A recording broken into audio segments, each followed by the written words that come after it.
The sun of Zephyra was unforgiving. Its twin rays burned across the endless desert, painting the ground with harsh shades of gold and red. The wind carried tiny grains of sand that stung like needles. Ethan trudged forward, his boots sinking slightly into the hot sand. Every step felt heavier than the last. The human explorer had been on Zephyra for weeks, mapping the planet for his crew, but today he had wandered too far from their temporary base. His water supply was nearly gone, and his energy was fading. The desert stretched endlessly, a landscape so alien that it almost seemed unreal. Strange plants glowed faintly in the distance, their colors shifting like living rainbows. Ethan paused and looked at the horizon. He saw a small figure sitting alone near the dried-up riverbed. At first, he thought it was another rock formation, but as he drew closer, he realized it was something alive. Something fragile. It was an old alien woman. Her skin was translucent, showing faint veins that glowed with a soft blue light. Her eyes were large and shimmering, reflecting the harsh sunlight like polished crystal. She wore tattered robes that barely covered her thin body. She did not move as Ethan approached, only sitting quietly, her head slightly bowed. Ethan's survival instincts told him to be careful. Zephyra had dangerous creatures that could attack without warning. But something about her made him pause. She did not look threatening. In fact, she seemed vulnerable. He removed his water canteen from his backpack and slowly approached her. "Hello," he said softly, unsure if she could understand him. The alien woman did not respond. Her lips did not move, but her eyes slowly lifted, meeting his gaze. There was a depth in those eyes that Ethan could not describe: pain, wisdom, and perhaps loneliness. He knelt beside her and offered her some water. She hesitated for a moment, and then, ever so gently, she touched the canteen. Ethan tilted it, letting a few drops spill into her hands. She drank carefully, like a person savoring something precious after years of thirst. Ethan watched her, fascinated. He had explored many planets, but he had never met anyone like this. Even the aliens he had studied were strangers, distant and cold. But this old woman felt different, alive in a way he could feel. After drinking, she lifted her hand and touched Ethan's arm. The touch was warm, and a faint glow traveled from her fingers into his skin. A shiver ran down his spine, and he felt a strange sense of calm, almost as if the desert itself had softened around him. "Thank you," he said quietly, unsure if she could understand his words. The woman did not reply, but she gave him a faint smile. It was a small gesture, yet it carried more meaning than words ever could. Ethan glanced at the dried riverbed. The sand was cracked and lifeless, but near her, he noticed something unusual. Tiny sprouts were emerging from the ground, shimmering softly in the sunlight. He blinked, thinking it was his imagination, but no more sprouts appeared, stretching upward, glowing gently. He stepped back, astonished. This woman, so frail and small, seemed to have caused life to bloom in the desert. A strange feeling of wonder filled him. He realized that she was not an ordinary alien. Perhaps she had powers beyond anything he could understand. Ethan wanted to ask her more, but he knew his water was limited, and he could not linger too long. "I should head back," he said softly. "Be safe." She watched him as he stood and began walking away. As he turned back for one last glance, he saw her stand slowly, almost unsteady, and raise her arms toward the sky. A sudden gust of wind swept across the desert, carrying sparkling dust. The sprouts near her grew taller, stronger, and more vibrant. For a moment, the desert seemed alive, breathing, singing in a way that Ethan could feel, but not hear. By the time Ethan reached the ridge that led back to the base, the old woman had disappeared. He looked around, but she was gone, leaving only the glowing sprouts behind. He shook his head in disbelief. Had he really seen what he thought he had seen? Or was it some trick of his exhausted mind? Back at the base, Ethan tried to explain to his crew what had happened, but they dismissed it. "You've been out in the sun too long," one of them said with a chuckle. "Mirages happen." Ethan shook his head. It wasn't a mirage. She had power. Life followed her. The crew laughed and returned to their routines, but Ethan could not stop thinking about the old woman. He remembered her eyes, the glow, the sprouts. And above all, he remembered the calm, warm feeling that lingered in him after she touched his arm. That night, Ethan could not sleep. He lay on the metal floor of the small base and stared at the ceiling, thinking. Something had changed on Zephyra. Something big. And somehow he felt connected to it. In the early hours, a faint sound woke him, a soft rustling outside the base. Curious, he grabbed his flashlight and stepped out. The desert was silent under the twin moons, but something shimmered near the edge of the riverbed. Ethan approached cautiously. There, glowing softly in the moonlight, were tiny sprouts, the same ones he had seen earlier near the old woman. But now they seemed to pulse with life, forming intricate patterns on the ground. He reached out, and the glow responded, expanding under his touch. Suddenly, a shadow moved among the sprouts. Ethan froze. His heart pounded. Was it another creature? Or was it her? A faint giggle echoed in the air, a sound so gentle and pure that it made his chest tighten. He turned quickly, but no one was there. Then, in a blink, 5 small figures emerged from the shadows. 5 children, their eyes glowing softly, looking at him with curiosity and wonder. Ethan stumbled back, surprised. Who are you?" he whispered. The children did not speak, but their presence radiated something powerful and unfamiliar. Each of them seemed different. One had faint, shimmering wings. Another's hands glowed like liquid light. The third's eyes flickered with tiny flashes of energy. The fourth carried a faint aura of water. The fifth, Ethan could not describe. The child seemed to hold the warmth of the sun itself in his gaze. Ethan's mind raced. How could they be here? Who were they? And why did he feel that somehow they were connected to the old woman he had helped? Then, as if answering his unspoken question, a faint voice echoed in his mind. Not words, but a feeling, warmth, gratitude, and something like a promise. The old woman's presence filled the desert, unseen, but undeniably real. Ethan realized that his simple act of giving water had set something extraordinary in motion.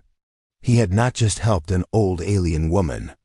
He had awakened a force of life and wonder he could barely comprehend. As dawn broke over Zephyra, the desert transformed. The sprouts grew into small glowing plants. The children moved among them, curious, playful, yet powerful. Ethan knew one thing for certain: nothing on this planet would ever be the same again, and he understood, with a mix of awe and fear, that his journey had only just begun. The sun rose slowly over Zephyr, painting the desert with soft shades of gold and pink. Ethan sat on the ridge outside the base, staring at the glowing plants that had sprouted overnight. His mind was racing. 5 children glowing, unusual, alien had appeared by the old woman's riverbed. Even after a night of rest, the memory of their curious, powerful eyes refused to leave him. He knew he had to go back to the riverbed to understand what had really happened. As he approached, the desert seemed alive, every grain of sand shimmering faintly, every wind gust carrying whispers of something ancient. The glowing plants now formed intricate patterns on the ground, as if marking a secret path. Ethan knelt near one of the plants, watching it pulse softly in response to his touch. Suddenly, a faint rustle made him turn. The 5 children stepped out from behind a cluster of glowing shrubs. Their eyes followed him with intelligence and curiosity far beyond their apparent age. One child stepped forward, a small girl with delicate wings that shimmered like liquid glass. She tilted her head, studying him silently. Another, a boy whose hands flickered with light, raised his hand slowly as if testing whether Ethan was friendly. Ethan swallowed hard. I don't know who you are, or why you're here, he said carefully. Then, he felt it, a warmth in the air, a subtle pressure that seemed to pass through him. The voice was not spoken, but Ethan understood it somehow. Gratitude, life, and a soft, gentle message. We are here because of him. Because of you. Ethan froze. Could it be the old woman? Could she somehow communicate through them? The children's eyes glowed brighter as if confirming his thought. A sudden movement drew his attention. From behind the shimmering plants, the old alien woman appeared. She walked slowly, leaning on a carved wooden staff, her glow dim but steady. "These are my grandchildren," she said softly, her voice strange but clear in Ethan's mind. "They are born from the desert life and from your kindness." Ethan's jaw dropped. "Your grandchildren? But they're alive because I gave you water?" The old woman nodded slowly. "A simple act of kindness can awaken life where none should exist. The desert holds power, Ethan. And I, its guardian, can guide it, but only when the heart is pure." The children watched Ethan closely, their expressions a mixture of wonder and expectation. They were innocent, yet there was a strange awareness in their eyes, as if they already understood more than a normal child could. Ethan hesitated. "I don't understand. How can this be? How did my water?" The old woman smiled faintly, her glow brightening slightly. "Sometimes human hearts carry the spark that awakens the impossible. You showed compassion without asking for reward. That is rare, even among stars." Ethan felt a strange mix of pride and disbelief. He had simply done what he thought was right. He had not expected miracles. Yet here they were, 5 children, glowing and alive, their presence reshaping the desert. Then came the first sign of something unusual. One of the children, a boy with flickering light in his hands, reached toward a cluster of glowing plants. As his fingers brushed the petals, the plants responded, bending and growing toward him. Ethan watched in awe. The child's powers were real, tangible, and dangerous in the wrong hands. Another child, the winged girl, floated a few inches above the ground. She spread her wings carefully, lifting small amounts of sand and forming delicate patterns that glowed softly in the morning sun. Ethan realized that each child had a unique connection to the desert, as if the environment itself recognized them as part of its life. Ethan's mind raced. If they are this powerful, if they can control the desert like this, then they must be protected. Someone could come and, before he could finish, a strange shadow moved across the dunes. Ethan's heart skipped a beat. He crouched instinctively, scanning the horizon. There, far away but moving quickly, was a fleet of alien scouts. Sleek, black ships with sharp edges, their engines whispering through the thin desert air. The old woman's eyes darkened. "They have sensed the awakening," she said. Her voice was calm, but Ethan could hear urgency in her tone. "The children's powers are valuable. They will come to take them." Ethan felt a surge of fear and responsibility. "Then we need to hide them," he said, his voice firm. "I won't let them harm these children." The old woman nodded. "You must help them understand their gifts first. Then you can protect them. But be warned, these powers are not toys. They can be dangerous if uncontrolled." Ethan looked at the children. They seemed small, fragile, yet he could feel the immense energy radiating from them. One child, the boy with water-like aura, blinked and smiled at him, as if understanding that Ethan was now part of their strange, new world. The old woman motioned for Ethan to follow. She led them to a hidden valley, a small oasis surrounded by glowing rocks and strange flora that glowed under Zephyr's twin suns. Here, she explained that the children were children of the desert, each born from different elements of life: light, water, air, plants, and energy.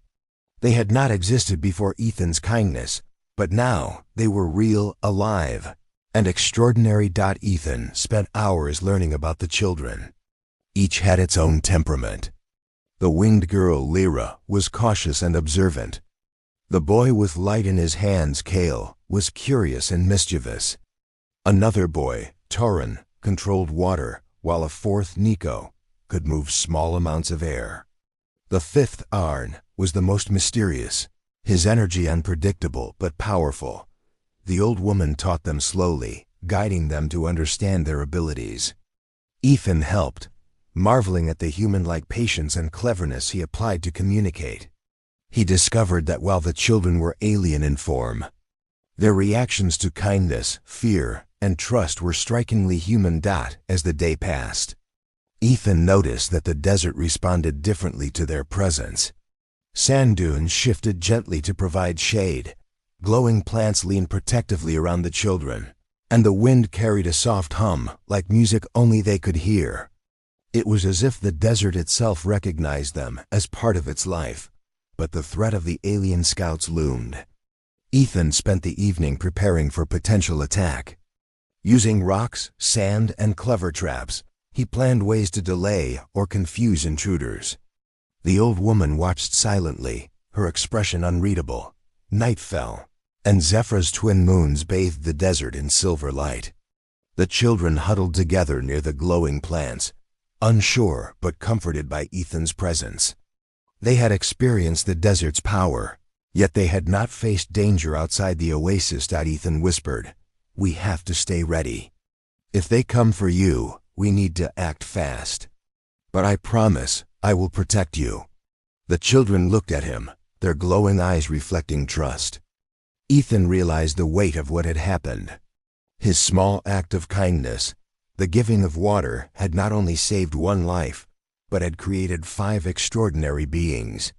And now their lives were intertwined with his own, bound by fate, courage, and compassion. As he looked at the horizon, Ethan knew the desert would never be the same. He also knew that his journey had only just begun. Somewhere out there, scouts were searching, unaware that a human and 5 alien children had formed an unbreakable bond, one that could change the future of Zephyr forever. The night grew quiet, but Ethan's mind could not rest. He kept watch, knowing that dawn would bring more challenges. But for the first time, he felt a strange sense of purpose. He was not just an explorer. He was a protector, a guide, and in some small way, a hero. The old alien woman sat nearby, her staff planted firmly in the sand, her glowing eyes observing quietly. She did not speak, yet Ethan could feel her presence, steady and powerful. Like a lighthouse in the desert night, the children slept fitfully, dreaming strange dreams of glowing deserts, whispering winds, and distant stars. And Ethan, standing under Zephyr's twin moons, promised himself that he would protect them at all costs. Whatever dangers came, whatever enemies sought to capture these miraculous beings, he would not fail, for in the simple act of giving water to an old alien woman, Ethan had unwittingly become part of something much greater than himself, a story of life, power, and the extraordinary potential of human kindness. And somewhere in the desert, the wind carried a soft melodic hum, as if the planet itself was singing a song of awakening, of hope, and of the human who had changed its fate forever. The morning sun rose over Zephyr's desert, casting long shadows across the glowing plants that surrounded the oasis. Ethan stood at the edge of the valley, scanning the horizon. The alien scouts had not yet appeared, but he could feel their presence. Somewhere out there, sleek black ships moved silently across the dunes, searching for the children. He turned to the old woman, who was watching the children play among the glowing flora. "We have to prepare," Ethan said. "They'll come soon, and we need a plan." The old woman nodded slowly. "You must guide them, Ethan. Their powers are strong but untrained. They can help protect themselves. And you." Ethan took a deep breath. He felt the weight of responsibility pressing down on him. These were no ordinary children. They were extraordinary beings, brought to life by a simple act of human kindness. And now their lives and the future of Zephyr depended on his courage and cleverness. He called the children together. "Listen," he said firmly. "Something dangerous is coming. You have powers, amazing powers, but you need to learn how to use them. Follow my lead, trust me, and we'll stay safe." The children nodded, their glowing eyes wide with curiosity and determination. Ethan began to teach them simple tactics. The winged girl, Lyra, learned to hover and create barriers with her wings. Kale, the boy with flickering light, practiced forming illusions to distract enemies. Torin, who controlled water, discovered he could summon small streams from the oasis to hide footprints or slow pursuers. Nico, who moved air, experimented with gusts of wind that could nudge objects or confuse intruders. And Aaron's energy was unpredictable, but Ethan encouraged him to channel it in small bursts, teaching him control through focus and breathing. By midday, the children had improved, though they were still cautious. Ethan watched them carefully, proud of their progress. Despite their alien forms and strange abilities, their reactions were human. Fear, curiosity, joy, and trust. Ethan saw all these emotions clearly in their glowing eyes. Then, a shadow appeared on the horizon. Ethan stiffened. The black ships had returned, moving faster now, sending sleek scout drones ahead. The alien scouts had sensed the awakening of the children and the power in the desert. "Stay calm," Ethan whispered. "We can do this." The scouts landed on the dunes, their weapons scanning the valley. Ethan had prepared a series of clever traps using rocks, sand, and glowing plants. The children were ready, guided by his instructions. The first scout drone moved toward the glowing plants. But Lyra raised her wings, creating a shimmering barrier that reflected the sunlight and confused the drone's sensors. It stopped, scanning erratically, before retreating. Kale raised his hands, forming a brilliant illusion that made the scouts see multiple children moving across the valley. The scouts fired, but their weapons hit empty air, wasted shots that left the children unharmed. Torin stepped forward, directing a stream of water from the oasis across the dunes. It spread thin, making the sand slippery. One scout tripped, its landing skewed, while the others slowed down.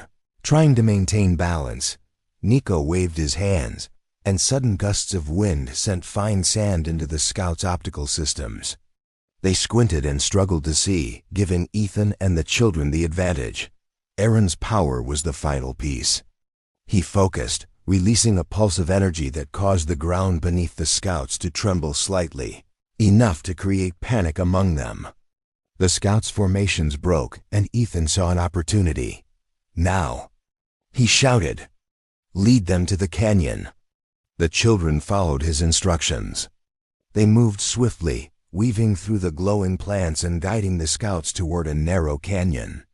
Ethan led them, careful to stay behind and observe. The scouts, thinking they had the advantage, pursued eagerly, but Ethan's trap was ready. At the canyon entrance, the glowing rocks were precariously balanced. Ethan gave the signal, and Torin summoned a stream of water to weaken the base of the rocks. Kale and Lyra created illusions that made it seem like more children were still advancing, confusing the scouts further. Nico's gusts kept their attention focused on false targets. Then, with a loud rumble, the rocks fell, blocking the canyon entrance and trapping the scouts inside. The children stood together, glowing brightly, their powers now combined in harmony. Ethan smiled, feeling a surge of pride. The old woman appeared at the edge of the valley, her translucent skin glowing warmly. She had watched silently, knowing that Ethan's human cleverness would be crucial. "You have done well," she said. "The children are safe, you are. Extraordinary, Ethan. Your heart, your courage, your mind, they are the reasons they live." Ethan looked at the children, who were now calm, playful again, yet aware of the danger they had overcome. "You all did amazing," he said. "I couldn't have done it without you." Lyra fluttered forward and touched his arm. The glow from her wings merged with the warmth he felt from the old woman earlier. Ethan shivered, realizing that the bond between them was deeper than he had imagined. They were a team now human and alien, connected by trust, courage, and kindness. The old woman spoke again, her voice calm but powerful. "Ethan, you have shown that even a single human can change the course of life on this planet. Your actions have created a future where compassion and courage are stronger than fear and greed." Ethan felt a sense of awe. He had come to Zephyra thinking he was just an explorer mapping an alien world. But he had discovered something far greater, that humanity's greatest strength was not technology, not weapons, but the heart. As the twin suns began to set, casting long shadows across the glowing desert, Ethan sat among the children, watching them play safely. The old woman stood nearby, a silent guardian, her glow now brighter than ever. Night fell, and Zephyra's twin moons bathed the valley in silver light. The children slept under the protective glow of the desert plants, their powers calm for the first time in hours. Ethan kept watch, feeling a deep connection to them.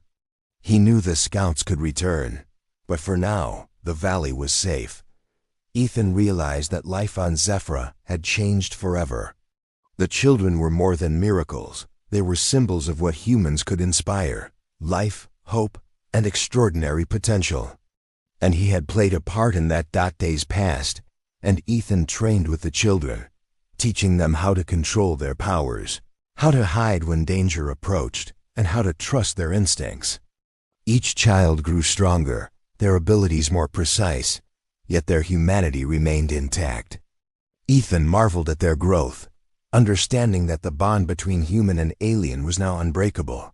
Then, one evening, as the twin suns set and the valley glowed with bioluminescent light, the old woman spoke to Ethan.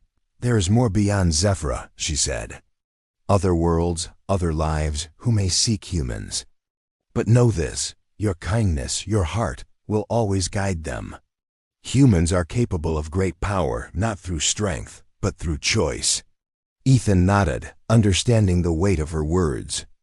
He had begun as a simple explorer, but now he was part of a larger story, one that spanned planets, life and time itself. And somewhere in the desert, a gentle wind carried the whispers of the old woman's gratitude, of the children's joy, and of the human who had shown that even the smallest act of kindness could awaken miracles. Ethan looked at the children sleeping peacefully, their glowing forms a testament to what humanity could inspire. He smiled. "We'll face whatever comes," he whispered. "Together." The night was calm, but Ethan knew the universe was vast and challenges would come. Yet he felt ready, because he had learned something that even the most advanced aliens might not understand fully: the power of a human heart.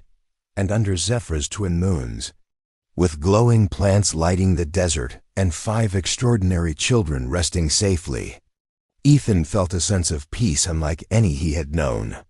For in a universe full of danger and mystery, he had discovered that humanity's greatest strength was compassion, and that even one human could change the course of life on a distant world. The desert hummed softly around him, a lullaby of life, hope, and courage. Ethan sat quietly, knowing that the adventure was far from over, but for now he had won. And he had proven that humans, in their simplest acts of kindness, could inspire miracles that even the stars would remember.